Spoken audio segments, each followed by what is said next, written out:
ဒီနေ့ကျွန်တော်ချက်ပြမှာတော့ဒိန်ညင်ကြက်သားဟင်းလေးပေါ့နော်ဒိန်ညင်လေးနည်းနည်းလေးထည့်လိုက်တာနဲ့ပို့ပြီးတော့ရတာကောင်းသွားမယ်ရတာအတစ်တစ်မျိုးဖြစ်သွားမယ်ပေါ့နော်ကြက်သားဟင်းလေးပေါ့လွယ်လဲလွယ်တယ်မြန်လဲမြန်တယ်ပေါ့နော်ပို့ပြီးစားလို့ကောင်းတယ်ဒိန်ညင်ကြက်သားဟင်းလေးပေါ့နော်ကျွန်တော်ချက်ပြမှာပေါ့နော်အရင်ဆုံးကျွန်တော်တို့လွယ်တဲ့ပစ္စည်းတွေကိုတောဝယ်မယ်ကြက်သွန်ဝယ်မယ်ကြက်သွန်ဖြူဝယ်မယ်စပယ်လင်ဝယ်မယ်ကြက်သားဝယ်မယ်ပြီးရင်ကျွန်တော်ဒိန်ညင်ဝယ်မယ်ပြီးရင်ကျွန်တော်ကစ်ချက်မှာတော့ချက်မယ်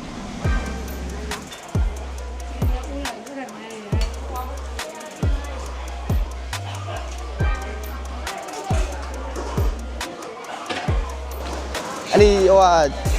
ဘယ်ဈေးရှိလဲမသိဘူး CP က2500အသားကြီးပဲ CP က2500 30သားကိုကျွန်တော်တို့ဒီမှာ CP ကြောက်ကိုပဲသုံးမယ်ဗမာကြောက်ကြတော့ဒီမှာကြည့်လိုက်လေးတာ အသားနဲတယ်ကျွန်တော်ကအသားများတာကိုပို့ပြီးတော့သုံးနေတာဖြစ်တော့ကျွန်တော် CP ကိုပဲယူဒါဗမာကြောက်ဒါတော့ CP ကြောက်တကောင်ဒီတော့ရှိတယ်အသားအရင်များတယ်အဆင်ပြေတယ်ရေမုံတစ်ချက်လောက်ချိန်ဒီလိုရေမုံတစ်ချမ်းမဲ့ဆိုရင်ရော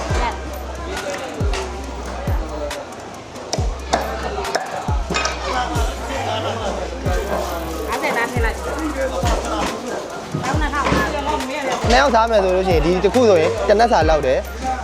တယောက်တည်းစားမယ်ဆိုရင်တစ်နက်စာလောက်တယ်ဗောနော်ဒါ1000မို့ပါဟုတ်တော်တော်ရတယ်ဈေးတက်လေးနဲ့ဟိုအဆင်ပြေအောင်ပေါ့နော်ကျွန်တော်တို့လွယ်ကူနှင်းမြန်ရန်ဆန်တဲ့အားလေးပေါ့ကျွန်တော်ချက်ကြခန်းကျွတ်သီးနဲ့တွဲချက်မှာဖြစ်တော့ခန်းကျွတ်သီးတွေ့ပြီခန်းကျွတ်သီးလေးကျွန်တော်ဝင်ဒီမှာခန်းကျွတ်သီးဘယ်လိုရောင်းလဲမသိဘူးဒီကောင်10လုံး900ပါ50ပါအဲ့ဒါ10လုံးလောက်ပြီအဲ့ဆိုရင်ခန်းကျွတ်သီးလေးကိုကျွန်တော်ဒီအဖြူလုံးလေးသုံးမယ်ခန်းကျွတ်သီးကအဖြူရှိတယ်ဒီပေါ်မှာကျွန်တော်ခန်းအောင်လေးတွေပါတဲ့ခန်းကျွတ်သီးလေးတွေရှိတယ်အဲ့ဒါလေးကတော့ပို့ပြီးတော့ကျွတ်တယ်ဒီကောင်ကတော့သူ့လောက်တော့မကျွတ်ဘူးဒါပေမဲ့ဒါကကြတော့ကျွန်တော်တို့ဟင်းနေတဲ့မှာပို့ပြီးတော့ထည့်ချက်လို့ကောင်းတယ်ခင်းရောင်လေးပါတဲ့ဟာကြတော့ဒါတို့စားရုံလောက်ပဲအဆင်ပြေတယ်ဟို10လုံးယူမယ်နော်ဟိုနန်းမရပဲသေးလည်းမသိအဲတတော်ဟို900ဘူးလောက်ပဲနည်းနည်းပဲစပယ်လေးဘယ်လိုရောင်းလဲမသိနှစ်ချောင်းပေးဟုတ်ကျေးဇူးပါ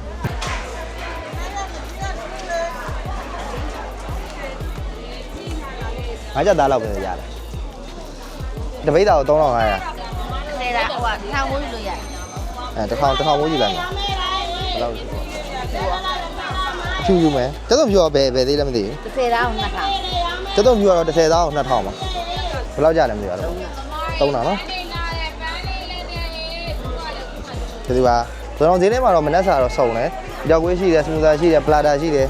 ကိုယ်ဘက်မှာဆိုလို့ရှိရင်ထမင်းကြော်လို့ပါလို့လဲစားရင်စားလို့ရတယ်လက်ဖေးဆိုင်လည်းရှိတယ်ဒီဆိုင်ကပဲဟင်းကောင်းတယ်ဒီဆိုင်ပဲဟင်းကောင်းတယ်အဲ့ဆိုရင်အခုကျွန်တော်တို့နောက်လိုတဲ့ဟာဖြစ်တဲ့ဒိန်ညင်ဝယ်မယ်ဒိန်ညင်ဘယ်လိုရောင်းလဲမသိဘူးမှာဒီ2000ပါဒိန်ညင်2000ဒီဘူးလားဟုတ်ပါတယ်ဟုတ်ပါထုတ်ပေးပါတယ်ဟုတ်အဲ့ဆိုဒိန်ညင်တဘူးလားပြတ်တရားကြီးပဲဘာမှမထည့်ဒီတိုင်းပဲယူတန်းကြီးတန်းတော့မယူရတယ်ဒီတိုင်းပဲယူခလိမ့်မယ်โอเคခုဟင်းချက်ဖို့အတွက်ဝယ်တာချမ်းသာရည်လည်းအကုန်ပြီးသွားပြီလိုအပ်တာရည်လည်းအကုန်ဝယ်ပြီးသွားပြီဆိုတော့ကျွန်တော်တို့ဟင်းစာချက်ပါမယ်ခုဆိုရင်ကျွန်တော်တို့ချက်မဲ့ဟာလေးတွေစပြီးတော့ပြင်ဆင်ပါမယ်တက်တော့ကျွန်တော်ထောင်းမယ်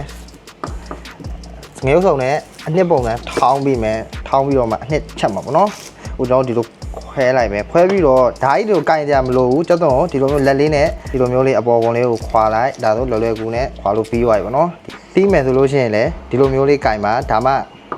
ဓာတ်နဲ့ဓာတ်ဘေးနဲ့လက်ခလေထိတ်နဲ့ထိမှလက်ကိုမထိမှပဲဒီလိုမျိုးတွေမကင်ပါနဲ့လက်ထိသွားနိုင်ပါတယ်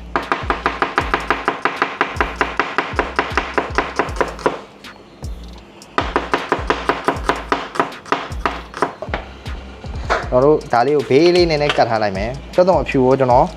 3မှွာလောက်ပဲသုံးမယ်ဒီလိုမျိုးလေးဓာတ်လေးကိုဒီလိုထည့်လိုက်တစ်ချက်ရိုက်လိုက်ဒါတက်တော့အဖြူအလွယ်ဆုံးခွာတဲ့နေပဲပေါ့နော်ထိပ်ပိုင်းလေးတွေကိုဖြတ်လိုက်မယ်โอเคဒါဆိုရင်တက်တော့အဖြူကိုကျွန်တော်နည်းနည်းလေးတီးလိုက်မှာပေါ့နော်ဒီလိုမျိုးလေးပေါ့နည်းနည်းပဲအများကြီးတီးရမလို့ဘူးပြီးရင်ကျွန်တော်ကထည့်ပြီးတော့ရုပ်ထုံထဲမှာထည့်ထောင်းပါပေါ့နော်ဒါဆိုရပါပြီတသားနဲ့လိုက်တဲ့ဟာကျွန်တော်တို့ဝယ်လာတဲ့စပတ်လဲမှာစပယ်လင်လေး နည်းနည်းလေးရေလေးဆေးလိုက်တယ်နည်းနည်းဖုံလေးတွေချစ်လေးဖြစ်လို့ပေါ့နော်ခင်းလေးနည်းနည်းဖြတ်လိုက်မယ်လိုတဲ့ဟာတွေကိုဖယ်လိုက်မယ်ပေါ့နော်ပြီးဒီလိုမျိုးလေးအလဲလေးကနေဒီလိုမျိုးလေးချမ်းလိုက်မယ်ပေါ့နော်ပို့ပြီးတော့အနံလေးမှုေးအောင်ခင်းကျုပ်ဒီလေးအညာထွေထားလိုက်မယ်ကိုကျွန်တော်ဈေးထဲမှာပြောရဲဆိုပဲခန်းကျုပ်ဒီကိုနည်းနည်းလေးသတိထားပါပိုးပါမပါအဲလိုဒါလေးတွေကတော့ပိုးမပါဘူးပေါ့နော်ပိုးပါမှာဆိုလို့ပါဒါလေးတွေမပါပါဘူးအဲ့တော့ဒီခန်းကျုပ်ဒီလေးကိုကျွန်တော်ရေလေးနည်းနည်းစိမ့်ထားမယ်ပေါ့နော်အခုဆိုရင်ဈေးထဲကဝယ်လာတဲ့ကြက်သားကိုတေချာရေဆေးတန့်စင်ထားရပေါ့နော်တန့်စင်ထားတယ်ဒါမဲ့ကျွန်တော်ဒီမှာပြောချင်တာကအဲ့တော့ကျွန်တော်တို့ဒီကြက်သားကိုဒီအယိုးပါထည့်ချက်မယ်ဆိုလို့ရှိရင်ခဏလေးအတွင်းမှာဟိုမကြက်နိုင်ဘူးပေါ့နော်အဲ့တော့ကျွန်တော်ကကြက်သားကိုအယိုးနဲ့အသားရင်တခြားစီခွဲထုတ်လိုက်မယ်အယိုးနဲ့အသားခွဲတာဘာမှမခက်ဘူးကြက်ရဲ့ဒီမှာအယိုးရှိတယ်အဲ့အယိုးလေးအယိုးတောက်လျှောက်ကိုဓားလေးနဲ့ဒီလိုလေးပြီးလိုက်ဒီမုံသားလေးကိုအဲ့လိုမျိုးစီးလိုက်ပါနော်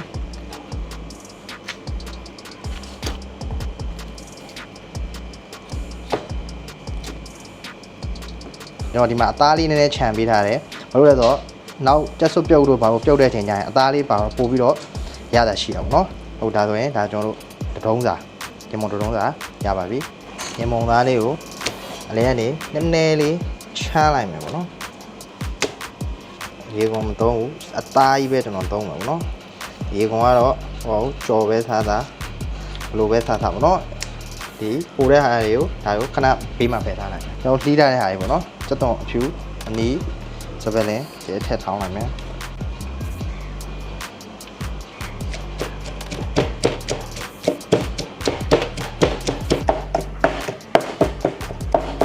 โอเค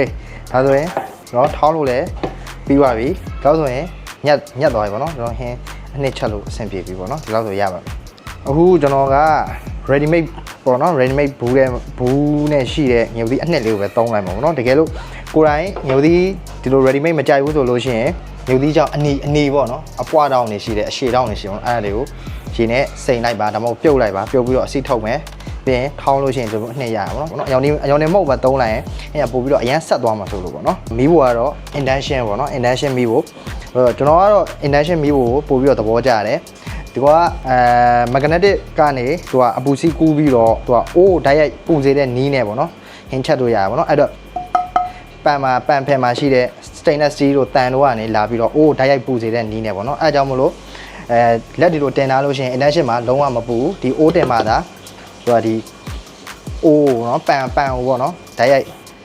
အပူရောက်တဲ့နီးနဲ့ချက်တာဖြစ်ပါတယ်အဲ့ကြောင့်မလို့ကျွန်တော်ဟင်းချက်တဲ့အချိန်ကမှအရန်ပူတဲ့ခံစားမှုမရှိဘူးပေါ့နော်အဲ့တော့ကျွန်တော်ကတော့ intention ကို recommend ပေးပါတယ်ဒါပေမဲ့ကိုကြိုက်တဲ့တရားကိုသုံးပြလို့ရပါတယ်ကြက်သားကိုကာလာလေးနည်းနည်းရအောင်ကြော်လိုက်မယ်ပေါ့နော်ဒီမှာအိုးလေးပူပြီးဆိုတော့စီလေးထည့်မယ်မီးလေးနည်းနည်းလျှော့ထားမယ်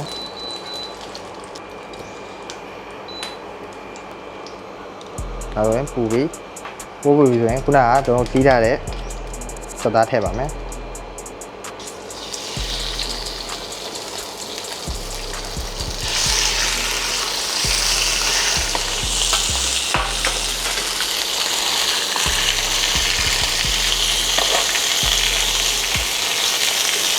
တို့စက်သားမှာရေးပါတယ်ရေးပါတော့စီနဲ့တွေ့တော့စီစင်တာပေါ့နော်အဓိကစီစင်ရတဲ့အကြောင်းအရာဒါပါပဲစီနဲ့ရေနဲ့အပူနဲ့တွေ့ရတဲ့အချိန်မှာရေတွေကအပေါ်ပြန်ပြီးတော့ဆင်လာတာပေါ့နော်စီမပေါက်ချင်ဘူးဆိုလို့ရှိရင်ငါးပဲကြော်ဘာပဲကြော်အဓိကရေချောက်အောင်လုပ်ပါရေချောက်လို့ရှိရင်စီနဲ့တွေ့ရတဲ့အချိန်ကလုံးဝမပေါက်တော့ပါဘူးနော်ဟင်ဒါဒီလောက်လေးကာလာလေးရတာတော့ရှိပဲဟင်ဒီမှာတစ်ချက်လာလိုက်မယ်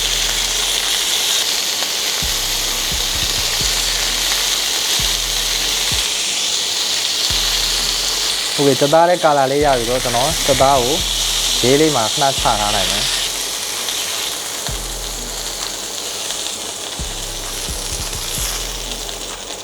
ဒီမှာကျွန်တော်တခုပြောချင်တာကဘောနော်ကျွန်တော်ဆိုင်နေမှာဆိုလို့ရှိရင်ဟိုဒီလိုမျိုး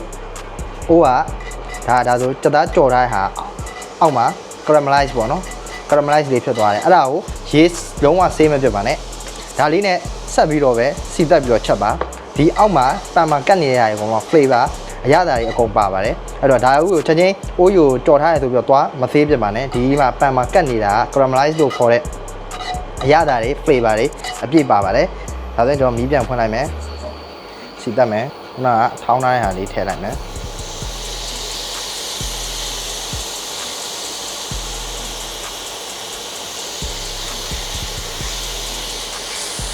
စက်တုံ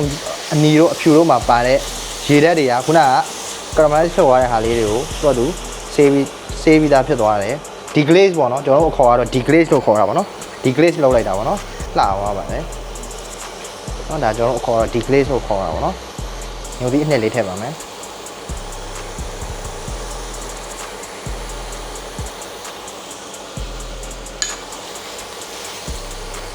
အေးနဲ့အေးစီတက်ပါမယ်မီးကိုအရန်မပြင်းဘူးစီလေးနည်းနည်းလေးထည့်မယ်စီအရန်စီညားဝိုင်းလည်းမကောင်းဘူးပေါ့နော်စမိုင်တော့မကောင်းဘူးအဲ့တော့စီကိုနည်းနည်းလေးပဲစီတက်မယ်မီးလေးနည်းနည်းလေးရှော့ထားမယ်မွေးရတဲ့ထိပေါ့နော်အေးသေးသေးကြလေးဖြည်းချင်းစီတက်ပါမယ်ဆိုတော့အနက်လေးလည်းမှုေးသွားပြီမှုေးသွားပြီဆိုတော့ကျွန်တော်ကငပြားလေးနည်းနည်းလေးထည့်လိုက်မယ်နော်ခမင်းသားတော့နှစ်ဆွမ်းပါဘူးနော်နည်းနည်းလေးထည့်မယ်โอเคလောက်ဆိုရင်အနက်လေးလည်းမှုေးသွားပြီဆိုတော့နော်ခြေလေးထည့်ပါမယ်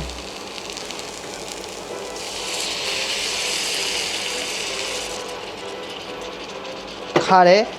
အရသာတွေဟိုဟာရေတွေကိုအများကြီးမထည့်ဘူးဒိုမှပဲနည်းနည်းချင်းထည့်တာပို့ပြီးတော့ကောင်းပါတယ်အခုဆိုရင်အနှစ်လေးလည်းရပြီအနှစ်ကဒီလောက်ဆိုရင်2ယောက်သာကောင်းစားလို့ရတယ်ဒါမှမဟုတ်လည်းတစ်ယောက်ဆိုရင်ကျွန်တော်ပြောခဲ့သူပဲညညခွဲစားလို့ရမှာနော်အဲ့တော့ကျွန်တော်ဒီထဲကိုအရသာလေးထည့်မယ်မီးလေးနည်းနည်းလျှော့ထားမယ်သသားမုတ်လေးလောက်ပဲထည့်မယ်ဂျားလေးနည်းနည်းထည့်မယ်စားလေးနည်းနည်းထည့်မယ်တော့စားထည့်ရင်လည်းသတိထားပြီးထည့်ပါ။ဒါဆိုတော့ကျွန်တော်ကငပြာကြီးထည့်ထားတယ်။ငပြာကြီးလေးနည်းနည်းထည့်ထည့်မယ်။ခုနကကြံတဲ့ငပြာကြီးပေါ့။ငပြာကြီးထည့်ထားတယ်။တသားမုတ်ထည့်ထားတယ်ဆိုတော့စားလေးကိုနည်းနည်းသတိထားပြီးထည့်ချက်ပါ။ထည့်ပြီးတော့ကျွန်တော်အနှစ်လေးကိုရတာလေးနည်းနည်းမြည်ကြည့်လိုက်ပါနော်။ရောက်ဆိုနေတော့ပဲကျွန်တော်တို့ကြော်ထားတဲ့ကြက်သားလေးထည့်မယ်။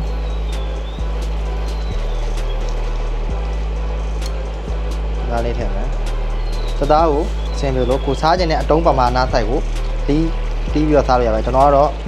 2ယောက်စာဖြစ်တဲ့အတွက်2တုံးစာကိုပဲအတုံးကြီးကြီးလေးခွဲထားရပါတော့မီးလေးလည်းနည်းနည်းရှော့ထားတယ်စသားလေးကိုဒီရတာလေးဝင်အောင်ပေါ့နော်နည်းနည်းလေးနှက်ပြီးတော့ချက်မှာပေါ့နော်စသားမှာဆယ်မွန်နဲလာပိုးပါပါတယ်အဲ့တော့ဆယ်မွန်နဲလာပိုးကြောင့်မို့လို့ကျွန်တော်1 1 shot ဖြစ်နိုင်တယ်အော့အန်နာဖြစ်နိုင်တယ်ပေါ့နော်အဲ့ကြောင့်မလို့အဓိကဟင်းကိုတေချာကြက်အောင်ချက်ဖို့လိုပါတယ်ချိန်ကြာကြီးမချက်ဘူးနည်းနည်းလေးတာကိုအုပ်ပြီးတော့အပြင်ကတော့နည်းနည်းတင်းတင်းလေးအတွင်းကတော့နူးနူးအီပေါ့နော်အဲ့လိုပုံစံလေးကျွန်တော်ချက်မယ်အကြာကြီးလည်းကျွန်တော်မချက်ဘူးပေါ့နော်အရင်မာသွားမှာဆိုလို့ပါအခုဒီကြက်သားကိုကျွန်တော်အုပ်ပြီးတော့ချက်မယ်ဒါပေမဲ့ဒီပန်နဲ့လိုက်မဲ့အဖုံးကကျွန်တော်မှမရှိတော့ကိုနီးကိုဟန်နဲ့ပဲအဆင်ပြေအောင်အုပ်ရတော့မယ်ဒါလေးပါတော့ဒါလေးနဲ့ကျွန်တော်အုပ်ပြီးချက်မယ်အလဲအပေါက်လေးတော့ဖောက်ထားတယ်အဲ့တော့ဒါလေးနဲ့ကျွန်တော်အုပ်ပြီးတော့ချက်ပါမယ်တိုင်းပြီးတော့ခောက်လို့ရပါတယ်ဒါအိုးအဖုံးလေးလိုပါပဲအဖုံးလေးကိုကျွန်တော်နည်းနည်းလေးခတ်ထားတဲ့ပုံလေးအလယ်မှာအပေါက်လေးဖောက်ထားတယ်ဒါအပေါက်ကနည်းနည်းတော့ကြီးသွားပါတော့အိမ်မှာမိမိအဖုံးရှိလို့ရှိရင်လည်းအိုးအဖုံးနဲ့အုပ်ပြီးတော့ချက်ပါ10မိနစ်လောက်ဆိုရင်ရပါပြီခုဆိုရင်10မိနစ်လောက်ပြည့်သွားပြီဆိုတော့ကျွန်တော်တို့အိုးပေါ်ချပါမယ်ကျွန်တော်ရဲ့အဖုံးလေးကိုဖွင့်လိုက်ပါမယ်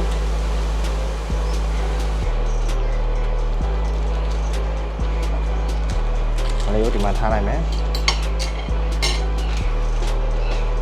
စီလေးလည်းပြန်ပြီဒီလောက်လည်းရပြီဆိုတော့ကျွန်တော်တို့နောက်ဆုံးမှာအဓိကဖြစ်တဲ့ဒိန်ကျင်လေးထည့်ပါမယ်မှာပါဒိန်ကျင်ကိုကျွန်တော်တပူးလုံးထည့်ပါမယ်ဒိန်ကျင်ကိုဘာကြောင့်အခုမှထည့်လဲဆိုတော့ဒိန်ကျင်ကိုစောစီးစီးကျွန်တော်တို့ထည့်လိုက်လို့ရှိရင်ဒိန်ကျင်ကနေစီထွက်ပါတယ်စီအရန်များပြီးတော့စီပြန်ကြီးဖြစ်သွားမှာလို့ဒီအဆုံးသက်လေးကြတော့မှဒိန်ကျင်ကိုအရန်ကြည်ကြီးလည်းမဟုတ်ဘူးနော်ဟုတ်ဒီလောက်လေးပဲ နောက်3-4မိနစ်လောက်လေးကျွန်တော်ထပ်ပြီးတော့နှက်ထားလိုက်မယ်နော်ဒိန်ကျင်တို့အုံတို့ကစောစီးထည့်ပြီးတော့ချက်လိုက်ရင်သူကစီအရန်ထွက်သွားပါဘူးရေလေးနည်းနည်းခန့်အောင်လို့တည့်ထားလိုက်ပါမယ်ရတာလေးချက်မြည်ကြည့်မယ်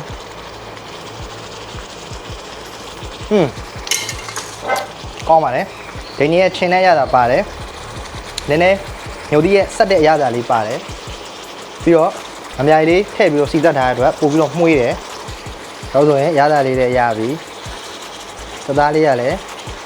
နူးသွားပြီ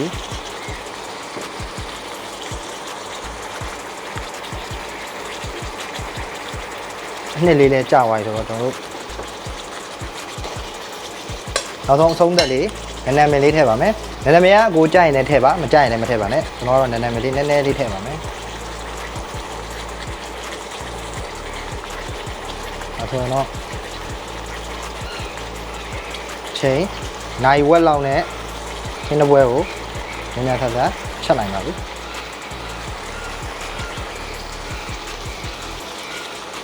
အားလုံးပြီးပြီဆိုလို့ရှိရင်ကျွန်တော်တို့ခန်းကျွတ်သီးလေးထည့်ပါမယ်ခန်းကျွတ်သီးကိုနောက်ဆုံးမှထည့်ပါမယ်အစောကြီးထည့်လို့ရှိရင်ကျွန်တော်တို့ပျော့သွားမှာဆိုလို့ပါဒီစိန်သားရဲ့ခန်းကျွတ်သီးလေးထည့်မယ်ဘာလို့ဆိုလို့ရှိရင်စောကြီးထည့်ရင်ခန်းကျွတ်သီးကပျော့သွားရင်စားလို့မကောင်းတော့ဘူးနော်ဟုတ်ဆိုရပါပြီခုဆိုရင်ကျွန်တော်တို့ဟင်းလေးကအချိန်လေးနိုင်ခွက်ပေါ့နော်နိုင်ခွက်အတွင်းမှာချက်ပြုတ်လို့ပြင်ဆင်လို့ပြီးသွားပါပြီအဲ့တော့ကျွန်တော်အခုဒါလေးကိုပကံနဲ့ထည့်ပါမယ်နော်ဒါဆိုလို့ရှိရင်လူတယောက်စာကောင်းကောင်းစားလို့ရတဲ့ပမာဏပါဒါဆိုရင်အချိန်မြန်နဲ့လွယ်တဲ့စိုင်းနေပါသည်တကူတကလည်းသွားစားကြမလို့ကိုယ်မှလည်းကိုလွယ်ကူချက်စားလို့ရတဲ့အကြောင်းလေးဟင်းပွဲလေးဖြစ်ပါအားလုံးကျေးဇူးတင်ပါတယ်နောက်ဗီဒီယိုတွေမှာပြန်တွေ့ပါ